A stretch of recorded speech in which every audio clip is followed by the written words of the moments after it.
Greetings, everyone, and welcome to the weekly live stream for the Rest Tutor Orbis channel. And I'm your host, Lucius Cerulean. And after a little bit of a hiatus, we are back to explore once again and to examine all those unanswered questions that are not going to be answered by anybody else. But don't worry, you're going to be given many different paths of where you can go to make sure those questions are not answered. So I'd like to extend a greeting to all viewers, all channel members, and all others joining us. As I said, all are welcome here, no matter where you are, where you're from, or where you've been. Now, let's get things started by diving right on into this. The two towers. Does anybody know where this particular landscape that we're looking at in this image happens to be located? And it's all right if you think it's somewhere in the desert. I could understand why you would think that. And I hope everyone's doing good, and it's good to see everyone. I know it's been a little bit of a long time. And what is so intriguing about this particular landscape? Oh, there's a good one. Doc Shelley says Mordor. Yeah, it does give that impression, doesn't it? We'll take a closer look while you're figuring out exactly where we are. And it's all right if you don't know. Looks like we've got Jabba's Palace over here. And then we've got some more interesting terrain. Now, I know people are well aware of the fact that I'm rather privy to the Iowa area. I will tell you, this is not Iowa, but it's not Arizona, it's not Utah. Some very interesting terrain features, though. A lot of cut terrain as well. Ah, yes, that natural wind and erosion, all the interesting things that it does. Let's see, check the comments if anybody's gotten closer to where we are. My bailiwick zone, Iraq. That's not a bad guess. There's a lot of erosion that occurs in that little location as well. Sean says New Mexico. Oh, Eric. Eric is correct. We are in Nebraska, specifically Scotts Bluff, Nebraska. Now, I'll show you a map of the state here in a little bit to give you an idea of exactly where this is located. But yes, there's all these interesting natural, quote unquote, rock formations that exist in random locations in western Nebraska. Now, Chimney Rock tends to be the most famous, although it should be noted that this is a nationally recognized site in western Nebraska. So, very interesting, a lot of fine details to it, and you can certainly explore it on your own leisure. But I just always found this portion of the plains very interesting. Also, the fact that the plains tend to be overlooked. Now, here you have the state of Nebraska. Recently we've explored the great city of Omaha and then Council Bluffs, which is not listed over in Iowa. Scotts Bluff is in western Nebraska and what they call the Panhandle. Yes, why do we have so many states with panhandles? Well, we know that panhandles are artificial boundaries. They certainly don't follow natural boundaries such as rivers, such as the east and west borders of Iowa, which are the rivers, Missouri and Mississippi, respectively. But the Great Plains has many different interesting details to it that we've explored many times in the past. For today's particular exploration, though, we're not going to be looking at Scotts Bluff. We're not going to be looking at Omaha, although we'll spend a little time there. We're going to be focused on the city of Lincoln. Yes, Nebraska, one of the Great Plains states that wasn't admitted to the Union until 1867 after the United States Civil War, officially.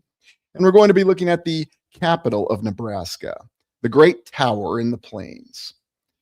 Now, here we have an early image of Lincoln, Nebraska, attributed to the 1870s. And it's funny because I recall doing initial studies of Nebraska, and the Nebraska Historical Society even debates when their original incipience date was. Some people say it was founded, yes, they use that word for the Historical Society too, in the 1860s, and yet others say it was in the late 1870s. So we can't even figure out exactly when our National Historical Society or our state historical societies were founded. Well, that's okay. There's a lot of paperwork issues. We understand that, but I'm sure they sorted it all out. What are your thoughts looking at this early image of Lincoln, Nebraska? And by the way, aside from the state capital, does anybody know what Lincoln, Nebraska is known for? Yeah, there you go. That nice big palace in the distance, Sean, and that's what you tend to see in these images. So yeah, there's always one building in the distance that sticks out. And does anybody know what that building is attributed to? I'll give you a hint. It's an old Maine building. And the other thing that Lincoln is known for, well, yeah, corn. Nebraska is known for corn huskers. There's a hint for the other thing that Lincoln is known for, in addition to being the state capital. And yes, the palace does really stand out, doesn't it? And yet, what you see is a very curious lack of infrastructure, lack of roads. There is a railroad that goes through here, and we're aware of the current roads that go through Lincoln, Nebraska. But yes, all you have is this big giant building that just seems to be out there in the plains all on its own. Now, what's the veracity of this image? I don't know. The Historical Society indicates that it's a very real and very authentic archived image. It has not been altered in any way. I do not know for sure. I question every image now, and I strongly encourage you to question every image, no matter how authentic it may seem. Yeah, it was named after Abraham Lincoln. You were absolutely correct. They changed the name of the town, as they did with so many other towns during that time frame. So, ooh, hospital. That's a good guess. Actually, it's one of the old main buildings of the University of Nebraska at Lincoln, the Nebraska Cornhuskers, famous for their football team. And if you go to Nebraska to this day, they're on the border of deifying their coach, Tom Osborne. Yeah, I know, a little sports joke in there, but it's kind of funny because that's what people are aware of it for, even in the area. And I recall in the distant past, about 3 to 4 decades ago, how nobody in Nebraska ever stopped talking about Tom Osborne and the Nebraska Cornhuskers. So, yes, one of those interesting little things. Now, back on topic. Lincoln, Nebraska is where the state capital is moved to from Omaha to Lincoln. Now, when Nebraska was a territory, the territorial capital was in Omaha. And to this day, the state capital is in Lincoln. Now, yes, looking at this map, you can realize that Lincoln is not in the geographical center of Nebraska, as state capitals, well, sometimes tend to be. It's well to the east, much like Iowa City was for Iowa. And yet, for some reason, they never wanted to move it to the west. Well, why would they? I mean, you can just look at this map and get an idea that most of the population in Nebraska resides on the east side of the state. Of course, most of the population in Iowa resides in central Iowa and the east side of Iowa. There's really not nearly as much in western Iowa, but capitals are where they're going to be. It's not because, there was a building there that somebody found and they decided to make it the state capital, right? Yeah, I think you know where this is going. Now, here's another very interesting image of Lincoln. No date associated with it, but it is associated with the historical archives. What are your thoughts looking at this image? Is this a real picture or is this just some sort of strange mock up? The scale on this doesn't really make a lot of sense. You see a little horse and buggy over here and some structures. This is attributed to being a historical image of Lincoln, but what are your thoughts on this? And again, I don't know what to make of this image. I'll just say that flat out. I'm not going to try to present this as some kind of official or unofficial image, but it's just another one of those things that creates a lot of questions, especially when it is affiliated with the official archive. Ah, there you go. Composition. That's a good way to put it. And Kathy suggests not a real picture, and that would be my impression looking at it as well, Kathy. And KC933 says it looks dirty. I certainly agree. And the building to the left looks a little hazy, yes. And as always, we have vanilla sky, so we don't exactly know what's going on. I think I'm with Sean here. I think this is a composition, compilation photo, maybe some superimposition that's going on here, and who knows what was really going on. Here's something else I'd like you to think about when we look at these old images, and whether it's Lincoln or anywhere in the land. Is it possible that somebody took pictures of pictures in the past? That's something that we don't ever think about. Because if someone was actually trying to preserve official historical archives, and by the way, who is charged to do that? Journalists? That's what people will tell you. But, going beyond journalists, if somebody was actually trying to preserve a photographic record, then how would they go about doing it? Would they take pictures of pictures? Did they have a means of copying? If you didn't have the original film, well, how would you preserve these pictures? Who was really tasked with doing that? And again, it's just a thought question. That's all I'm asking you to do. Hey, golden child. Looks like temporary structures put up next to permanent structures. It does give that impression, doesn't it? I think what we can come to, though, is that we've got multiple different impressions of how Lincoln came about. Oh, that's an interesting comment there from Julius. Potemkin Village. That's probably one of the most appropriate comments right there. Although it's funny how historians go back and try to walk back what actually happened with Potemkin's villages. Now, for those of you who don't know, Potemkin, a Russian aristocrat who was trying to impress the empress at the time, made a series of fake villages, or at least made them look like they were more sound and structurally they've been developed and that the population was happy. And yet they go back and walk back that story, saying that didn't really happen, apparently. It was just somebody who was trying to denigrate the reputation of Mr. Potemkin. Yeah, isn't that always the way it is? And don't worry, we've got a real doozy of a historical story for you on this one, since we're talking about these two towers. Now, what are the two towers, you're wondering? Well, we're getting to it. Here's another more accurate image of Lincoln, Nebraska. This is from 1875. And keep in mind, it's only been a state for, about 8 years at this point. And what are your thoughts on this particular image when we look at Lincoln, Nebraska? We've got some very well developed and well built structures here. And in the background, we've got the state capitol. It's actually the third state capital of Nebraska, although we'll look at that in a second. Yes, another one of these states with multiple state capitals, even though Nebraska's only been a state since 1867. And they got through 5 state capitals by the time we got to the 1930s. No joke. Not even 100 years around, and boom, we've already got 5 state capitals. Of course, since the 1930s, they still have the same state capital in Nebraska. So I guess they finally built or found the one that lasted, right? But thoughts on this particular image? Does this seem more like a photograph? It does have a more of a realistic appeal to it, doesn't it? Hmm. Looks like they were cleaning up the streets. Yeah, that's the impression that I get. I live in Lincoln, Nebraska. Interesting buildings here. There are a slew of them, no doubt about it, and many of them endure to this day. Builds look put in picture. See, and this is what I always like, these different impressions of all these particular images that we look at. Because it's in Lincoln, Nebraska that we have the state capitol, and who knows what else it was significant for. Now, here is Lincoln as seen from the Capitol in 1870. I like how they just write it on the bottom. Who knows when this comment was actually written? I don't know. It could have been written in 1885. It could have been written in 1945. Hell, it could have been written in 1988 for all we know. We just don't know when that was actually written on the photograph. How accurate is the photograph? I don't know. But you'll go look closer and you'll see there are some well-developed structures, a little bit of smoke, but again, it just seems like it's a hard scrabble of various temporary structures, and yet we've got our few permanent structures. So when exactly was the university constructed? When exactly was the town actually platted, planned out? And when did they build a lot of these permanent structures? Well, you can look at the history behind it. But again, when you try to go back and reconcile it with the photos, with the chronology, things just don't always add up. And don't worry, we've got one of the best examples here with a single structure, the most interesting structure, and that being the Nebraska State Capitol. Now, the reason I wanted to explore this structure for this live stream is because this is one that we really haven't looked into in depth before. 400-foot tower, and it's out in the middle of the plains. And that's what they'll say. It's the Tower of the Plains, and it's in Lincoln, Nebraska. Now, what are your thoughts looking on this structure? And when would you think, not knowing the history, that this structure was actually constructed?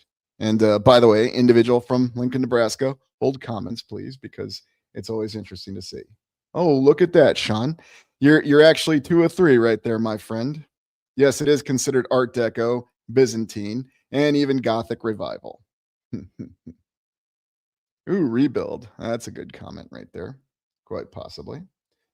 Sean suggests 1930s. You're pretty close there, Sean.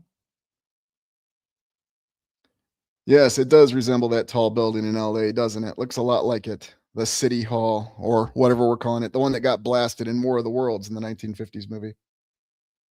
Oh, yes, we have another figure at the top. It wouldn't be a state capital unless you had a figure on the top. Jamie, good to see you. North America, along with Oz, was pretty much wiped clean. No doubt about it. No doubt about it. And especially the way that it was settled. And yet, even the story of the settlement of the United States and Australia has a lot of similar beats, doesn't it? And Kathy, you're right on with it. So officially, this structure was constructed 1922 to 1932. And we'll go into some of the details about it because we haven't explored it before. Now, it does include Neo-Byzantine architecture. And you may remember this little cathedral of Alejandro Nevsky or Alexander Nevsky in Bulgaria that we explored about a year and a half ago. I don't really see the stylings of Neo-Byzantine in the Nebraska State Capitol, but that's what the architecture experts tell us. So I guess we're just supposed to accept what they say, even though it doesn't make any sense or line up. Or maybe I just shouldn't believe my eyes and just trust experts, like I do when I take my car in to be repaired time and time again. And the auto mechanics swear to me that they've fixed it this time. Well, maybe they have.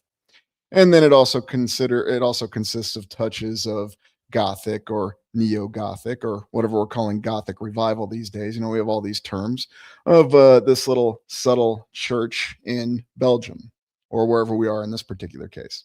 Yes, so as you can see, there's nothing like this in the Nebraska State Capitol. Now, the Nebraska State Capitol, here's the architect responsible for it, Bertrand Goodhue. Oh, yes, Bertram Goodhue. Or is it Bertram Goodhue? Am I mispronouncing the name? I don't know. Look, I'm not making fun of the guy. It's just you don't really come across a lot of individuals with the name Bertram these days. But he was born in the 1800s, and there were many different names, sort of like Aloysius, which happened to be the name of my great grandfather. Anyways, very, very interesting character. And oddly enough, even though they constructed Nebraska State Capitol from 1922 to 1932, he passed away in 1924 when they were only 2 years into a 10-year build project. So I guess this just goes to show you that you don't necessarily need an architect to actually finish the structure. You just need somebody to plan it out really well. And oddly enough, they don't really credit it to any other architect who came in and took the reins of the project and finished it. Nope, it was just old Bertram here who did it all. So that's the story that we have. I always love these stories of these architects and their wonderful achievements. Here's another one of Bertram's projects. This is the Goodhue Rockefeller Chapel, or excuse me, this is the Rockefeller Chapel, University of Chicago, designed by Bertram Goodhue. And you can see maybe we could consider this some of that Gothic revival, I suppose. Also gives me reminders of that Riverside Church over in New York City. But yes, this is another project that was attributed to Bertram. And then even on his legacy here, oddly enough, you can see some indications of many old world structures. And this is actually on his tomb. I know I said legacy, but I get the feeling that someone is telling us a little bit more of a story. Perhaps there's a little bit more of a disclosure here on Mr. Goodhue's tomb, where we can see many of these great structures. One architect, again responsible for many incredible structures, that amalgamates wondrous styles, done only in isolation in Europe. And yet, in the United States, in a state capital in Nebraska in the early 1920s, somebody could do it. They could amalgamate all those structures. A 400-foot tower without any sort of problem. And that's what you have. Now, moving on from the story of Bertram, we now go to Louisiana. And this is the second of our two towers. Now, you're probably asking, wait a minute, how does the state capital of Louisiana, which is what we're looking at right now, relate to the state capital of Nebraska? Well, these are the two towers, the state capital of Nebraska and the state capital of Louisiana.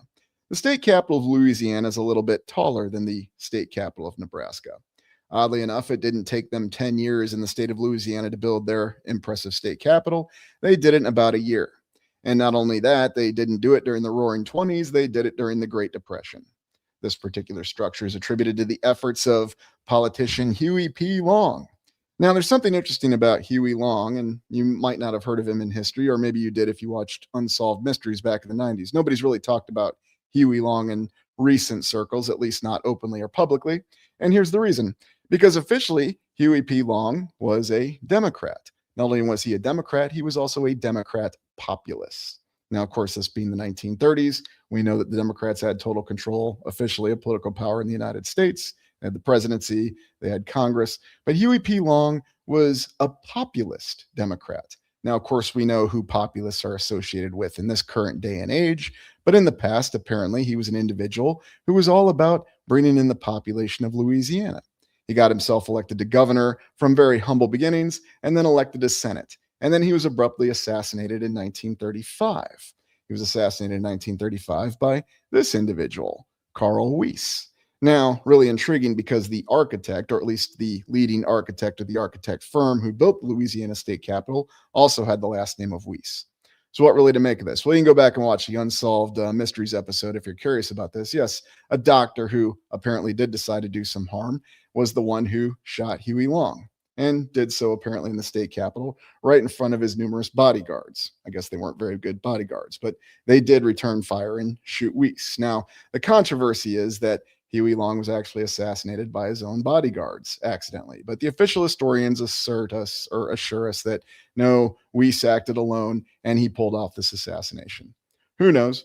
What's interesting, though, about Huey Long is that he was not exactly a supporter of the New Deal program of Franklin D. Roosevelt, the president of the United States during the Great Depression, who was trying to address all these difficult concerns. Huey Long, in fact, felt that Roosevelt wasn't going far enough in the radicalism of his New Deal programs. And strangely enough, once Huey Long was gone or out of the picture, Franklin Roosevelt did, in fact, adopt many of the ideas that Huey Long had. Again, that's what the official history says.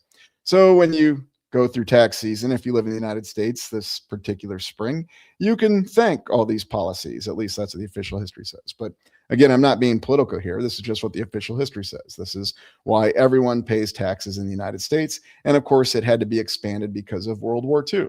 And none of us question that. So, anyways, back to the story of the Louisiana State Capitol. Huey Long managed to get this whole thing built in just over a year, and during the Great Depression at that. And yes, when you look closely at it, you can see that there are many symbols that really seem to represent Louisiana, don't they? I mean, here we have the incredible angelic Egyptian looking lady. There's nothing more Louisiana or American than that. And some other very intriguing symbols.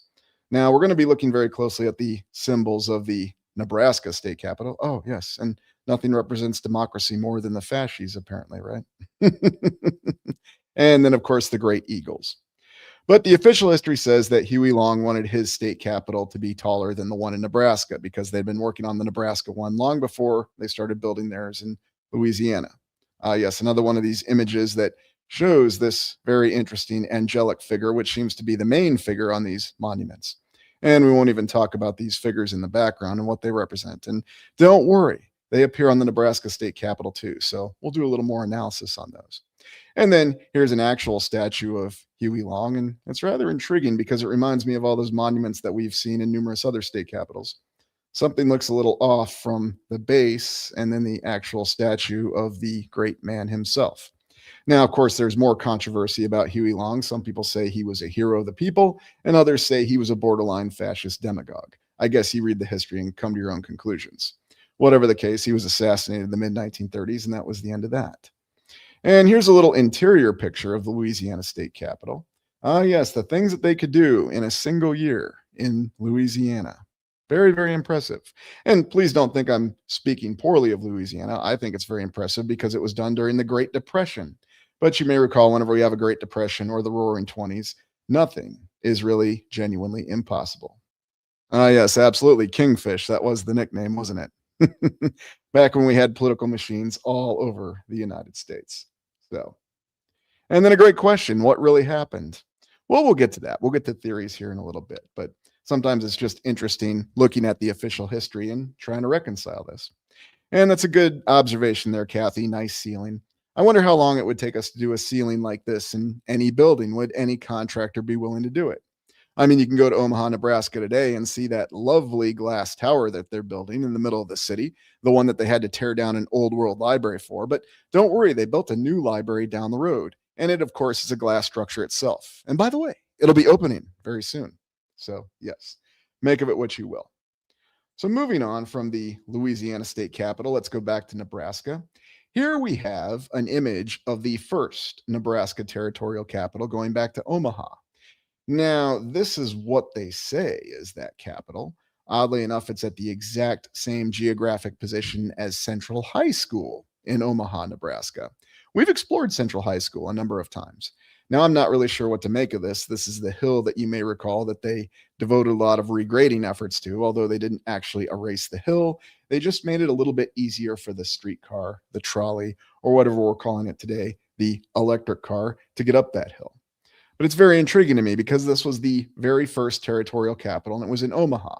So you'd think they would have been keen to actually build the state capital in Omaha and keep it there, but they didn't. They moved it to Lincoln for a variety of reasons that don't really make a lot of sense from the official history. But, if you just accept what you're told, it does make sense. And here's this structure that was actually Central High School. Why do they always call it Central High School? That's in that exact same geographic position, according to the historical documents, as the original Nebraska territorial capital. So was this a subsequent territorial capital? Was this another structure? Officially, it was the original structure for Central High School. But how exactly does a structure like this operate as a conducive high school? I don't know.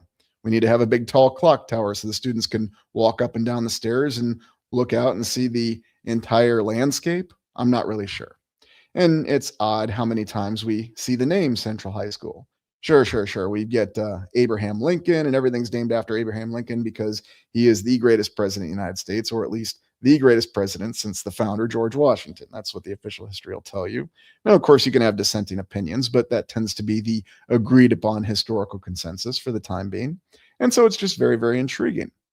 Now, I'm not sure what to make of this particular image. This is supposed to be another one of the state capitals. It's from the archive, but this is another one of these really odd images. No signs that we have of any sort of road. We've got this individual who's doing what they said in Mystery Science Theater called blocking. Is he leaning up against this very small tree? And then another individual back here.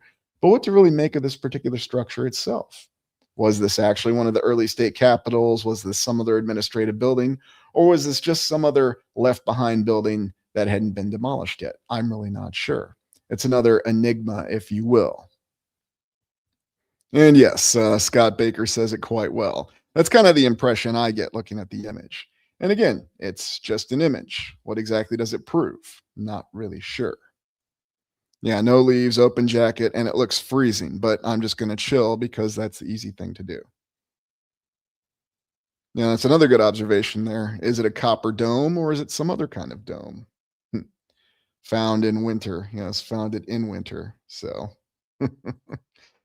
again, many state capitals. Officially, there's five, or two territorial capitals and three state capitals. We'll keep going. And this is the first official Nebraska state capitol in Lincoln. And you can see it's a nice isolated building again, although very well constructed. And for some reason, I'm given parallels of the construction of the state capitol in South Dakota. And you see similar things with it. I mean, here we have the pediment. We have what almost looks to be some kind of incredible church or cathedral. But this is not a church or a cathedral. Officially, it's the first state capitol in Nebraska. That was built after they moved the state capital from Omaha to Lincoln. And it's a very impressive structure. But it wasn't good enough. They built a second structure because apparently, after they built this structure, it was crumbling right away. Yes, this doesn't look like it was a building that was built to last. Well, of course it wasn't built to last. Maybe they didn't even put a foundation on it. Well, if they didn't put a foundation on it, how did it even stand for a few years? We'll get to the timeline in a bit, but I just wanted to give you an idea what these state capitals looked like. So this is the second one. Again, built on the exact same site with apparently no issue, much like the state capitals of Wisconsin on that little isthmus up in Madison. And here we have state capital number two. And yet there was the same issue with this. Apparently, the limestone that they acquired for this was just not very good limestone. Again, the official history says, and it started to crumble. So, not really sure what to make of this. I mean, what are your thoughts when you look at this very first state capital? And keep in mind, in the secession, this is the third capital of Nebraska. It's just you have the first two territorial capitals, those were in Omaha. This is the first state capital once they moved the capital city from Omaha to Lincoln. And what are your thoughts looking at this particular structure in this image? That looks old as the first. Yeah, I'd certainly agree on that. There doesn't seem to be any difference with the age of the structures or what we're really seeing. Eric says it looks ancient, as though someone just found it going across the plains. Hmm. Ooh, radio tower. Yeah, good observation there, Eric. Very good observation. That's another good point right there. Why no windows on one side? And Kathy, big contrast between both buildings. And Rob with a good comment here. Yeah, huge, huge tower. It's almost as though the building wouldn't even support the tower, but yet somehow it did. It's one of those odd things in the older architecture. And so, was it just because they didn't understand the architectural limitations of the structures? What was really going on? Or was this not actually a structure? I'm not really sure. Now, you've got some images like this that show the work that they were doing on the second Nebraska state capitol, as though they were just laying out tracks as well. But, notice that the state capitol is already built, so it doesn't seem like they were laying out tracks to actually assist in the building of the state capitol. I mean, if they did, that would actually make a little bit of sense, using logistics at the time. By the way, I'd like to give a special call out to the individual who tried to address the logistics issues in one of the explorations by sending me links to some family lineage that had absolutely nothing to do with anything they were trying to reinforce. So I would say that was just a diversionary tactic. Look, if you want to debate with me, fine, please do. But please send legitimate links that actually have information on it that's pertinent to what you're discussing. If not, I'm probably not going to treat it with a lot of credibility. But such is life. Moving on, now here we have this other interesting construction image of the second Nebraska state capitol. And of course, we have all of our cranes that are just kind of sitting around. Thoughts on this particular image? Yeah, there you go. We found more tracks. That's what it looked like to me, too. And it does seem to give that impression because those tracks do seem to be in very good condition. I've been wondering if all the found railroad tracks were part of the maglev system. That could be possible too. I mean, who knows exactly what they had in the distant past or how distant of a past it really was. Now, moving on from this image, now we go to the fifth or third state capital of Nebraska, the fifth capital overall. And of course, the images that we have show the construction of the tower, as though we can just assume that the entire base of the structure was easily constructed and the most difficult thing for them to construct was the tower. Maybe so. Circa 1920s. Now we're going to actually look at a diagram that shows us when they laid this all out. Now remember, this is Lincoln, Nebraska, that city that we looked at of images earlier. And suddenly we have all these incredible trees that are all over the place. It's not the plains anymore. Well, I guess there's a reason why Nebraska is the home of Arbor Day. And if you want to find out all about that, go to Nebraska City, a city that's directly south of Omaha, and go to the Arbor Day Mansion. They say it's an old world building. They say it's a very old world building from before the Civil War. But if you actually go up to the building and examine it, you might notice there's some hollow sounds to it. So I'm not really sure what to make of it. It might be for an exploration another day. But what are your thoughts looking at this image of the construction of the impressive 400-foot tower on the Nebraska state capitol? Yes, there we go again. They had AI for this whole time. I don't know. You could do it in many different ways. I've lived in Lincoln for a couple years. It's a nice town, a lot of interesting things to see, but it sucks during football games. You don't say. Well, look, there's a reason why there'll never be a professional football team anywhere in the state of Nebraska. Yeah, that's a good point there, Dwayne. Construction or deconstruction. That's what I wonder myself when you look at images like this. No immediate power lines available. That's another good point. Ooh, comparative to Constantinople. Yeah, I do wonder on that one as well. So let's take a look at a few more images here. Now, here's the tower as they've progressed with it a little bit more. Oh, yes.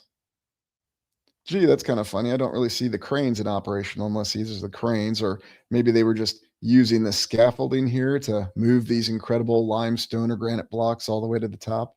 I mean, sure, they'll tell us what it's constructed out of, but again, that's something that I vehemently question. But that's just me. Maybe you want to accept what they tell you it's made out of. Now, here's the really interesting thing, and let me make sure you can see this image really, really well, and I'll move the banner for this. Now, here we're at the five state capitals for Nebraska. And yes, I'm skipping number two, the Great Plains, because we've already talked about it. But the really strange thing about these three state capitals in Nebraska is that they were all in the exact same geographical location. So you can see the footprint here of the very first capital, the one that we looked at, completed in 1867, raised in 1883. So it only lasted 16 years. Maybe because that tower was too large and it fell over. Who knows for sure. And then we've got the second state capital here in the yellow, completed in 1888 and raised in 1925. Huh.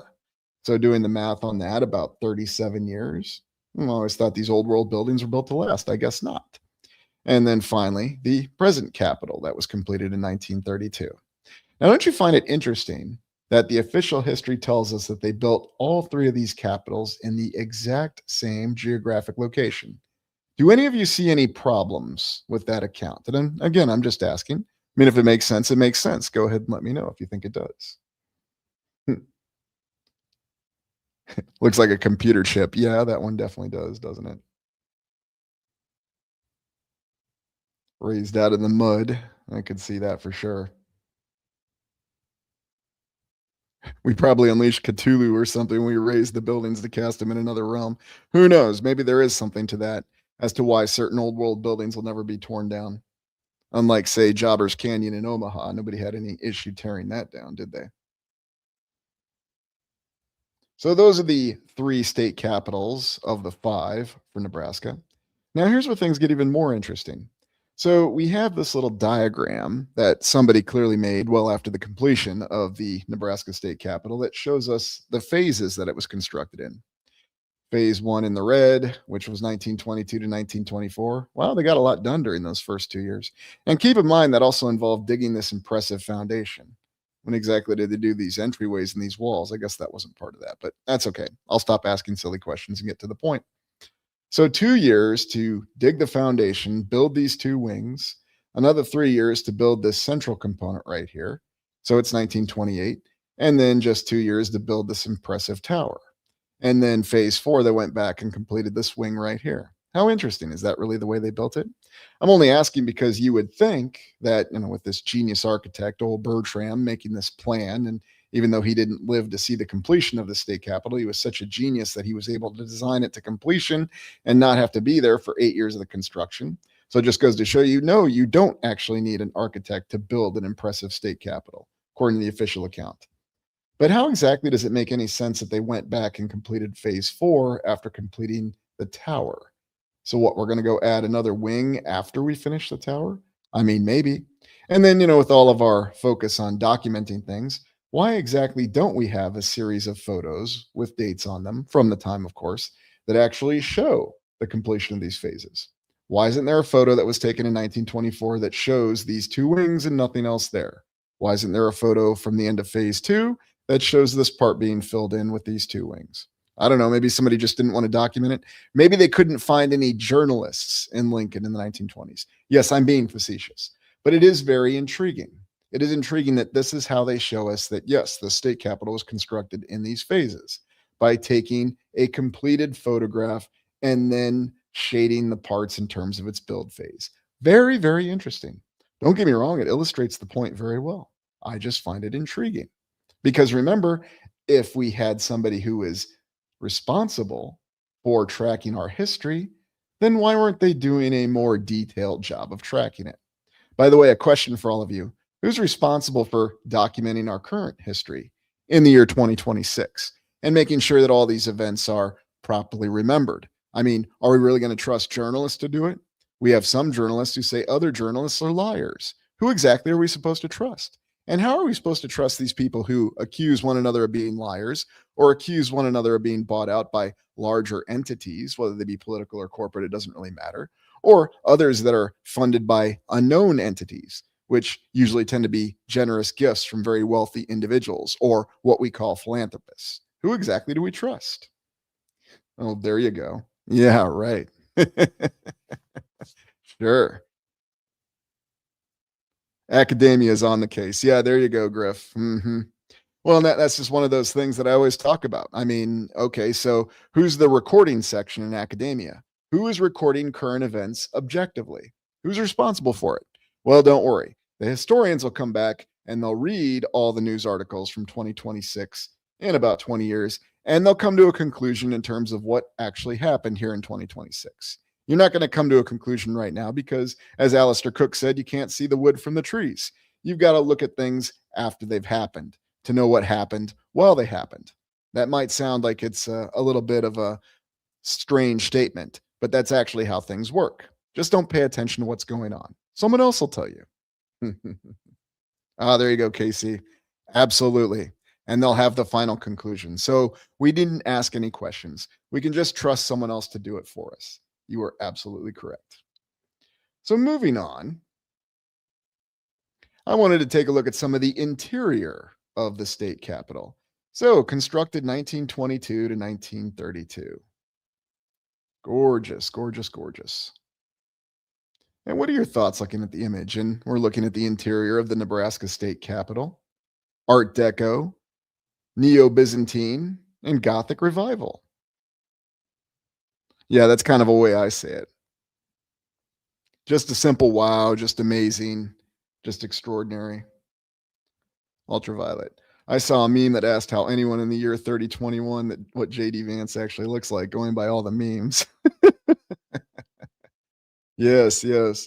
Well, and then take another example. What did Andrew Jackson actually look like? Believe it or not, President Andrew Jackson in the United States.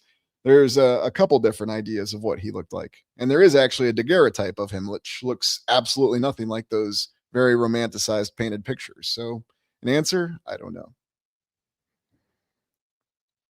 And just really think about this. I mean, we do have a more credible construction timeline for this tower, this state capitol, a little bit more credible, 10 years, unlike the one in Louisiana that they just cropped up in a year. But, granted, it's Louisiana and it was Huey Long, and, populists can do anything, right? Until we don't like populists. But we do like populists. I don't know. Depends on who's writing the article, right?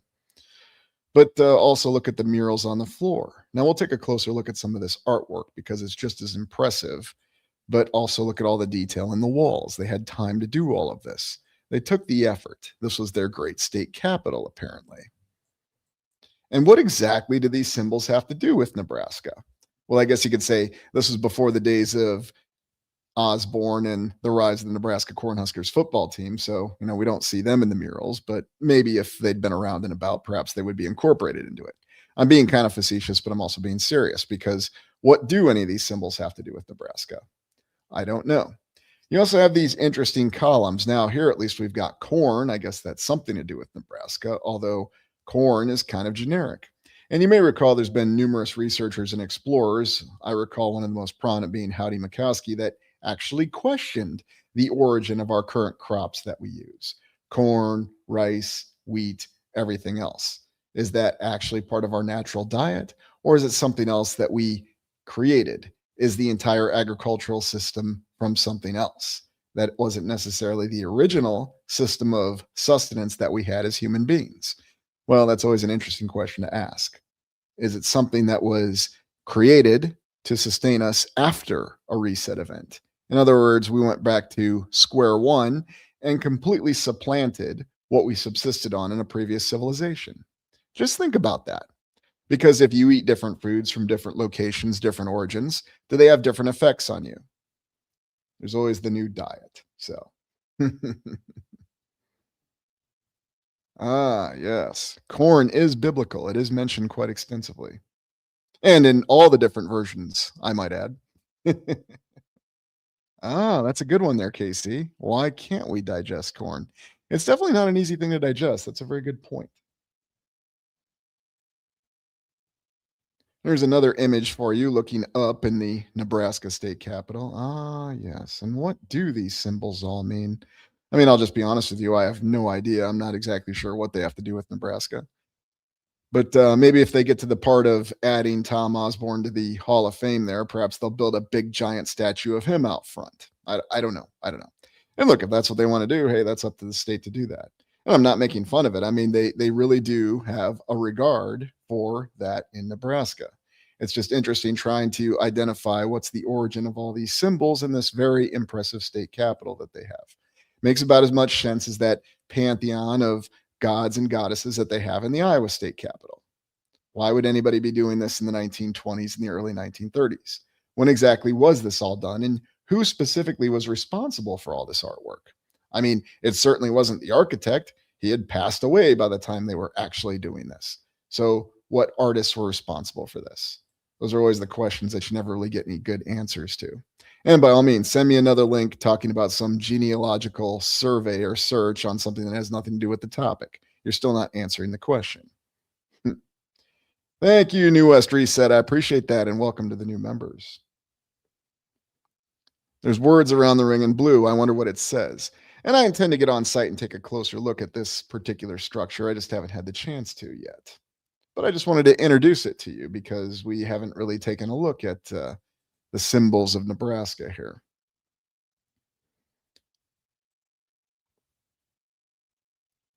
What words do we have? Behold. Huh. Odd letters. Is that before we had T's and S's? YS. It seasons. Is that supposed to be a T? Very, very interesting.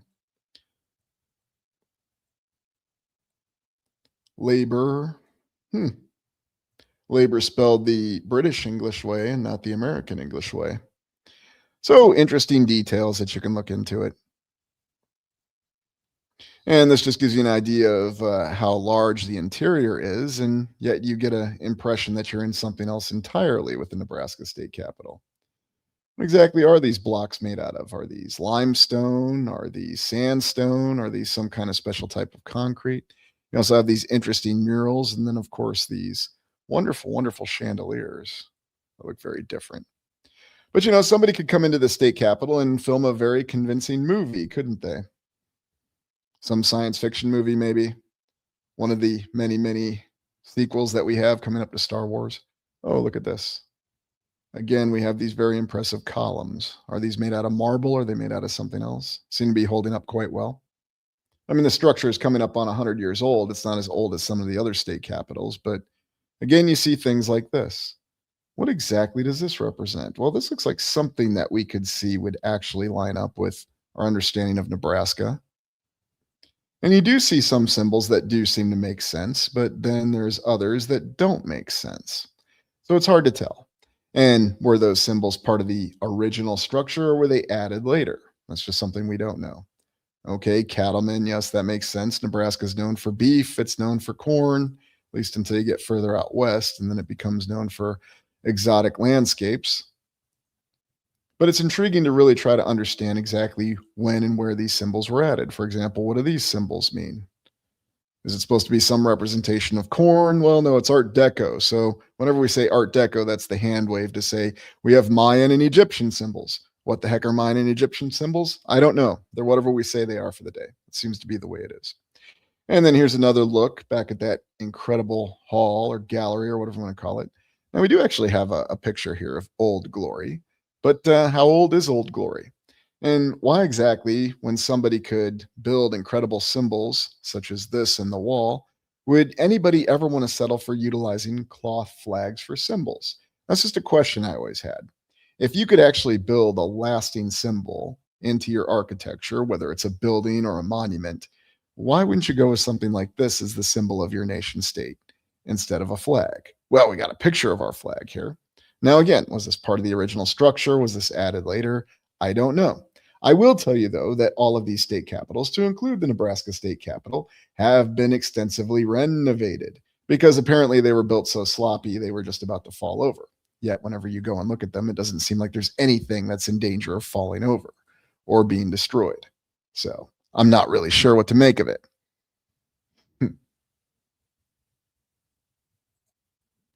Yeah, ceramics or what sort of materials are those? I mean, we'll be informed that's a mosaic of some sort, but you'd think the glass is obviously added later, but sometimes there is reason to question even that. I mean, and it's just one of those things we don't know. We don't have one of those little nice slides that show us exactly when all the art and adornments and decorations were added and on what timeline they were added. Nobody cared to document that. But it is a very good question. I mean, we'd think the glass was added later. That makes sense, but I don't know. It's another one of those things that I always question openly. And Brother Adambaum, good to see you. Flags are more for maritime recognition of states ships sailed from. That would make more sense. Flags make sense in terms of the sailing ship concept. Although, how practical were sailing ships? That's another good question, Brother Adam. But thank you for bringing that up. And you are correct. That's exactly what we're informed. And Texas real. Yeah, more like a bad trip. That's true. Hmm. If only we could find construction materials like this today. Oh, and let me get back up the banner. Sorry about that. And then, of course, looking at this interesting set of symbols again on this arch. And then even up here, we've got the dancing people that seem to be worshiping something in the sky, powers from the sky. Very, very interesting. Some of the images, I will admit, do seem to coincide with what we'd expect to be of this settlement of the Great Plains, but they don't always. And then there's always the questionable existence of these very impressive columns. Now, again, I'm going to throw the question out there. Let's just look at this one great hall, this Senate meeting area, or whatever we're designating it as today. Oh, I love this. Sergeant at Arms, Sergeant at Arms. Yes, some things still exist, don't they? Does anybody think that anywhere anyone could build a hall like this in 2026 or have one done by 2030? And it's an open question. Does anybody think just a relatively, and let's be honest, compared to the incredible hallway we just looked at, this one's a little bit more modest. Does anybody believe that this could actually be completed today? That you could find a contractor that would do this? Yeah, I'm right with you there. It does give old church vibes. Those incredible, elaborate cathedrals, which are all over the place.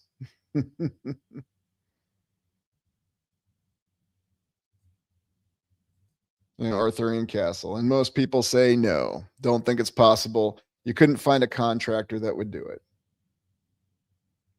And even a contractor that would give you an estimate. So let's just say you were, the one trillionaire on the land, the one trillionaire who for some reason can't start a new political party in the United States. I don't know, maybe he just got bored with it. But, I remember he said he was going to start a new political party and then he didn't do it. But you'd think with infinite money and infinite resources, somebody would want to build something that lasts. A structure like this would be a great way to ensure that your legacy survives. Some people care about their legacy, but some people don't. Oh, there's a good one. But we would not get the permit. That's a good one. I rather enjoy that. Uh, why aren't the benches the same material? Oh, that's a good question there, Adam. Very good question. I mean, and then you do get that impression, the tall ceilings built for giants, just like a lot of the train stations and other locations. And then, of course, the explanation will be, well, they built the ceiling so high to make the buildings cooler. Okay, I guess that makes sense in the summer, but Nebraska does get kind of cold in the winter. I'm sure it was the same back when they built this building, or maybe it wasn't when they originally built the real building. Who knows for sure? And I'm with you, Jamie. The whole repurpose thing is what makes the most sense. It's the only thing that really does. Kathy says no one remembers the sacred geometry to build buildings like this. And that's absolutely right. And by the way, I haven't come across any AI programs that are saying that they could do sacred geometry or really any kind of incredible and impressive geometry. Just look at the artwork they churn out left and right. Again, that's just my opinion. Maybe you like it and maybe you think it's incredible. But when we talk about sacred geometry, what are we talking about? We're talking about the way that the lines all meet up in the ceiling. And you'll see this in incredible cathedrals across the land. You'll see it in numerous different structures, whether we consider them religious buildings, municipal buildings, whatever civilization, whatever nation state apparently constructed them or controls them now. But you'll see the exact same signs of symmetry and unique geometrical precision. And that's what tends to be lacking in a lot of our current structures. They lack this ability for this arc, these converging arcs, these impressive examples of something that clearly took a lot of time. We don't even have computers that can effectively do this today. Oh, people will say that we can, but if we did, then why aren't we churning out buildings like this left and right? And you know what? They don't even have to be this size, this impressive size of the Nebraska State Capitol. I would be impressed if someone could do just basically a modest house that had precision, fine geometry like this in it. Now, I just can't wait to hear the comments blow up on this one, but really, give me an example. I can't wait to see Armed Forces Cathedral in Russia. Okay. Yeah, that's always the go to, isn't it? Yeah, there's a good comment. They can't arc with bricks for sure, or really much of anything else, whatever they're actually building it out of. And so I think that's really the interesting detail that we have when we look at these structures. And here's a close up here of the dome, the top of the tower of the Capitol. I mean, what exactly do these represent? I know you're going to say it. You're going to say it. It's a phoenix, even though the wings are down. I don't know. They say it represents the Thunderbird. So that's the Native American influence in Nebraska. What exactly was going on with the Native Americans in Nebraska? Well, you can look up the official history, or maybe there was something else entirely. Who knows for sure? And getting a close look at our impressive statue. Huh. What is this? Johnny Appleseed?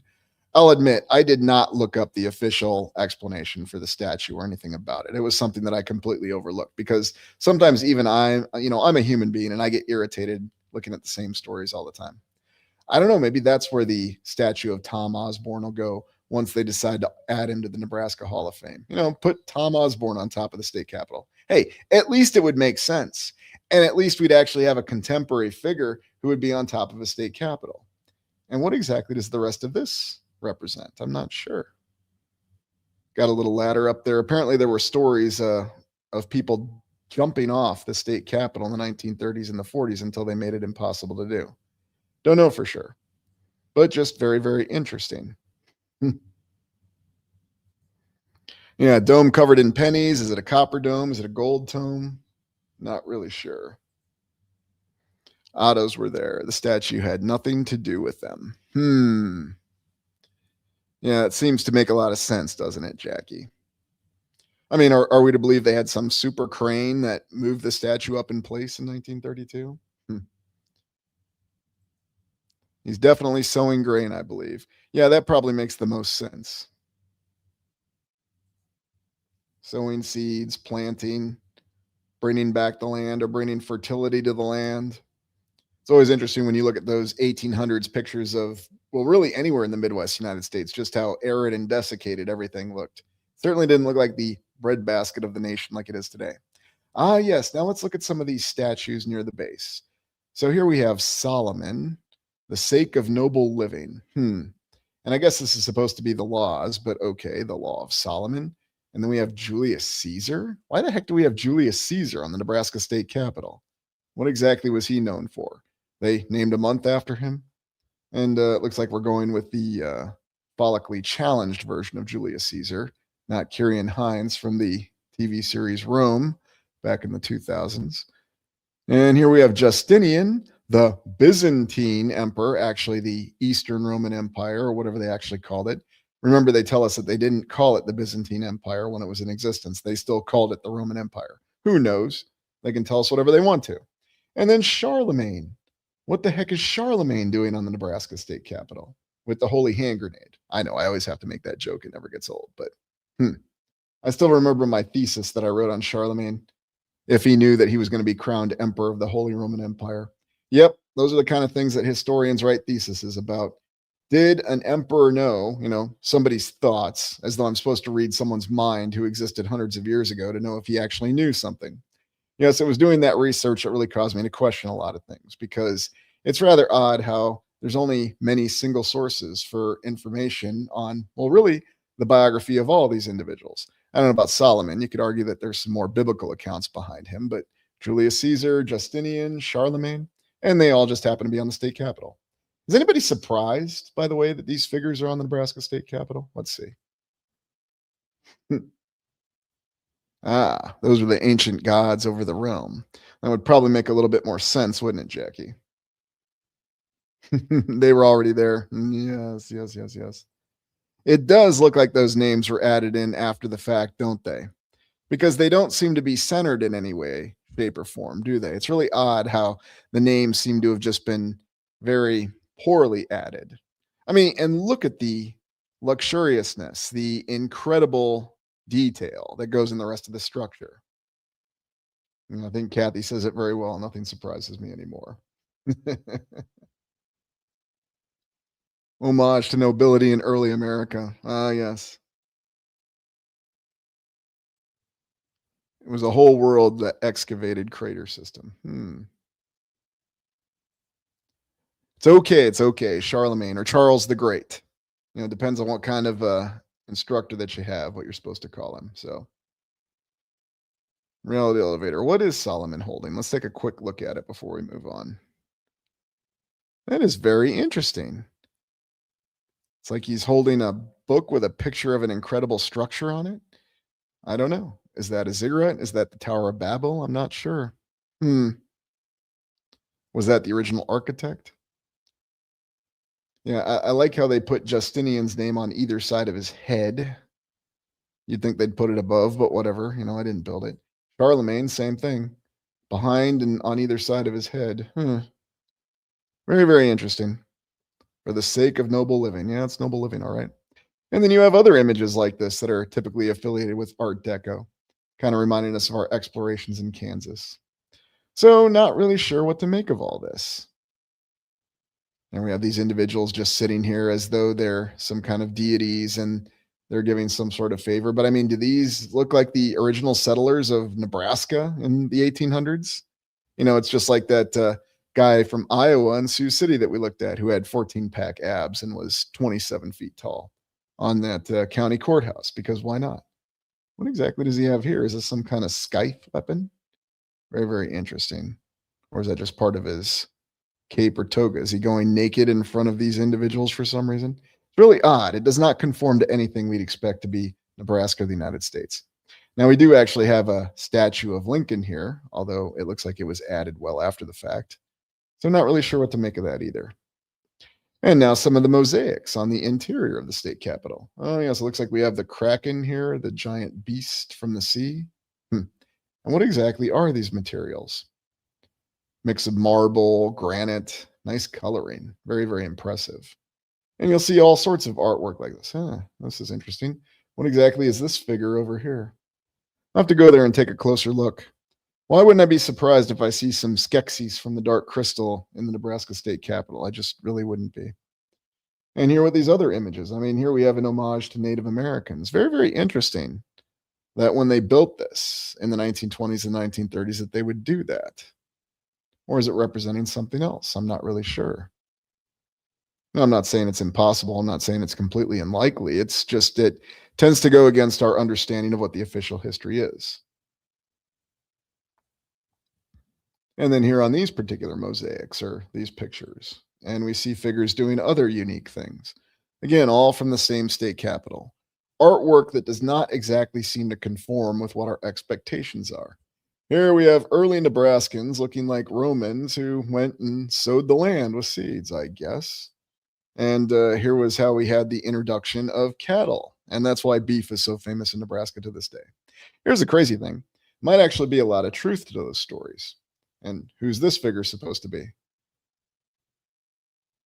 Was this Octavius Osborne, the distant ancestor to Tom Osborne, who had the first football team in Nebraska during the previous civilization? I don't know, maybe. But then you'll see other interesting anomalies, such as this symbol, which appears in many different locations. And what exactly is it supposed to represent? One, two, three, four, five, six, seven, eight. Yes, always eight.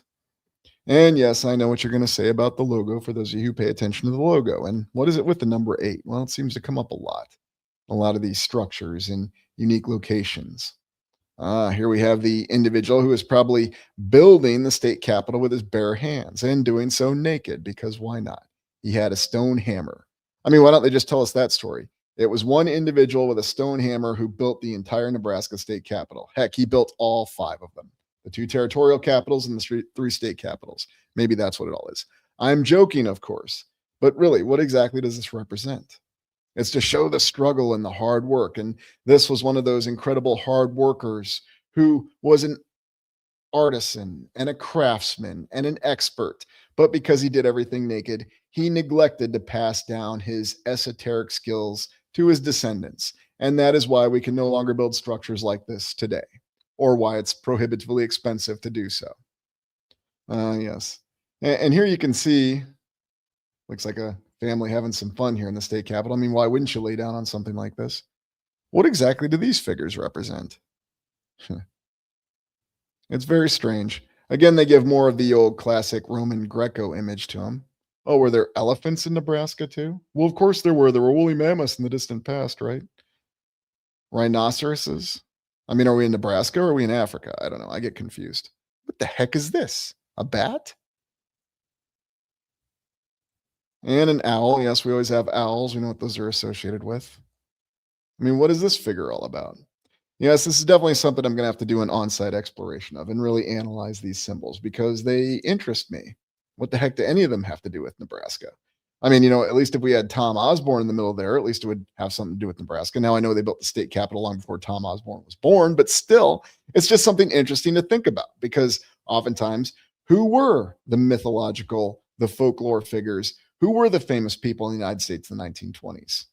Apparently, they were all Greek and Roman gods and goddesses, and people who wore flowy robes and had very well done hair and just seemed to live with minimal clothing and nary a concern. I mean, that's if we take the artwork at face value. I'm not really sure. There you go, Jackie. Out of place art. Yes, and out of place symbols. Hmm. Jamie, built by Dr. Preposterous. Yeah, maybe so. Maybe so. We'll take a look at a couple more. And then as you go up the tower, you'll see images like this. Now, what exactly are these columns made out of? Is this marble? Is this something else? Look perfectly smooth. I mean, wouldn't it be nice to get something like this in your house today? Yeah, right. You're lucky if they even make your house out of anything that's legitimate material, even wood that'll last more than 20 years before they have to rebuild it. The salvation of the state is watchfulness in the citizen. How true. And isn't it amazing how that statement applies no matter what form of government that you have? The salvation of the state is watchfulness in the citizen. Yes, that applies to a democracy. It applies to an authoritarian government. It applies to a communist government.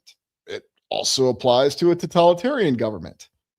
Because if you read 1984, they're able to spy on their entire civilization because of the watchfulness of the citizen. I know, I'm probably taking that to a dark place. It's not the place that it's supposed to be taken. But then some of these other interesting symbols here, these flowers. Where have I seen that before? Oh, interesting. Just the darndest things that just pop up where you least expect them. And looks like we've got some super horses here with an eagle, maybe a bull. But yeah, all impressive. 10 years. And then even just the random hallways. And again, seeing the precise geometrical layout on the ceiling here with the way these lines all come together. What exactly is this material? What's the material of the floor? Well, we don't have any kind of super radiators like we do in the Iowa State Capitol, but maybe we have some other kind of HVAC system there. I have the feeling that whenever you go in the Nebraska State Capitol, it's always 70 degrees, no matter what the temperature is outside or the humidity. And so that's what we have for the Nebraska State Capitol.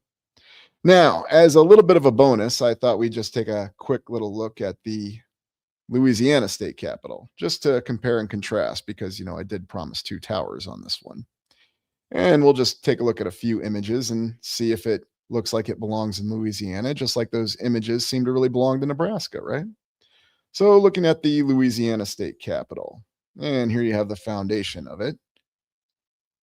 Yes, doesn't this just really scream Louisiana? Hey, looks like they were showing some respect to Native Americans down there too, I suppose. And remember that the Louisiana State Capitol is completely Art Deco. The work of Huey Long, the things that they could build in a single year.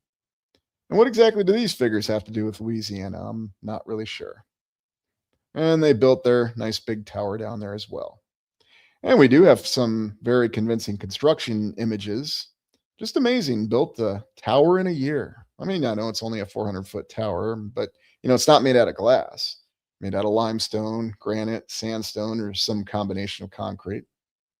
Oh, and here's the original base construction of it. And didn't need to clear away the trees. I mean, it's only the state capitol and they built it in a year. So, yeah, they wouldn't have time to clear away the trees, right? I mean, we're on a timeline here. And don't forget, it was during the Great Depression. So, I know. There were lots of people available to work because everybody was out of work, right? And everybody just happened to be an expert architect and expert contractor and could easily build a building like this. I mean, that's how you explain that lovely city hall in Buffalo, New York. I like this. December 16th, 1930, work starts on the Louisiana State Capitol. Yep. And then just looking at another random state capital, this one in Missouri at Jefferson City. Oh, yeah, I guess this is how that one started out too. It's just interesting to compare and contrast. Now back to Louisiana. What exactly does this figure represent? Is this some kind of knight? Did they have knights that were rolling around? Well, yeah, if you look at the history a little bit, they'll probably try to say that. And what figures do we have back here? Again, I don't know. These symbols just don't seem to be exactly what I think of when I think of Louisiana down south in the bayou. But when you look closely, you'll see the same thing. And remember, all this was done in just over a year. Very, very impressive. Huh. I'll be darned. More eagles again, and even these figures here. Very, very interesting. And at least I forget about the relief over here. Yes, it was all Art Deco. It all made perfect sense, didn't it? There's always a strange energy when you go around Art Deco. Now, this is not the Louisiana State Capitol. This is the old Louisiana State Capitol. This was the one that was deemed insufficient and why Huey Long had to build that incredible tower, or at least order the building of the tower. Yes, you can see why a cruddy, dilapidated building like this would not be sufficient for a state capitol. I'm being facetious, but Yes, I found the old Louisiana State Capitol quite incredibly beautiful in Baton Rouge. Oh, and here we have one of these spiral staircases and a lovely checkerboard floor, or you can call this one a chessboard floor, whatever you want to call it. But again, giving us that appearance of some kind of impressive cathedral. And again, down in Louisiana, and with the nice little lamps here, just like the ones we saw in the Iowa State Capitol. So, why wasn't this a sufficient building for the state capitol? Well, don't ask me. So, if you're down in Nebraska, go to Lincoln, visit the state capitol there. If you're in Baton Rouge, visit the state capitol, the current one in Louisiana, or go visit the old one and just really take it all in because it's just pretty amazing what it was and what it could do. Now, here's the interior of the current state capitol in Louisiana. And we do see some similar construction beats that we saw with the Nebraska state capitol. Heck of a door. And remember, all this was done in a year. What exactly is this supposed to represent? These are not the exact figures I'd expect to see in the Louisiana state capitol, but I see all kinds of figures and symbols that I wouldn't expect to see in state capitals. Just impressive what they could knock out in a year. And then another construction photo. Anyway, so just coming back for more of a classic exploration here, and I hope you enjoyed this exploration. And before you go, please hit that like button, and thank you for supporting the channel. And we'll be getting back to some more direct explorations here in the month of February. And I intend to get back to weekly live streams because there's a lot of stuff that needs to be explored and questioned. Yeah, you think you get that chandelier in your house or, anywhere for a reasonable price these days? Oh, that's a good point. Religion was the government. Was it a theocracy? I don't really know. I don't rightly know. Maybe it was something else. Maybe it was something more. Maybe there wasn't separate institutions. Maybe they were all one institution, or maybe it wasn't even an institution. It was something else. So, yes, live streams are always Saturday at the same time. So it will be next Saturday at the same time. And by the way, for Prime Explorers, I owe you a couple explorations that'll be coming this week as well, including the Demons of the Plains, or the swarm that threatened this area of the Great Plains. Anyway, hope you all take care. Thank you for joining me. Please hit the like button. And this is Lucius Aurelian signing off. Have a great week, everyone.